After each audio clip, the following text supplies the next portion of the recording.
Celek mata pagi memikir cakap dunia. Memikir cakap cari makan. Daripada muda sampai tua. Mu tak mikir pun pagi mu celek mata, aku nak pergi semaya subuh mana.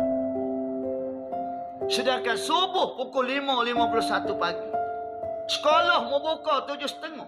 Pejabat mu buka pukul 8. Swasta buka pukul 9. Pejabat aku buka 51. Tak terfikir di akalmu untuk nak semaya Jumaat. Kenapa? Di dinding akhiratmu dengan keduniaan. Bawa pasal jawatanmu yang manusia bagi. Organisasimu wi jawatan kamu. Kementerian wi jawatan kamu. Jawatan wi jawatan padamu. Mau fikir hak tu. Sebab itu traffic light merah pun melanggar. Bergegah pagi. Tino cara tino jatuh cara jatuh. Bawa takut panskap merah. Tapi mau fikir tak jawatan aku bagi. Aku bagi jawatan kepadamu sebagai seorang Muslim, sebagai seorang mukmin. Mu tak era. Mu tak era.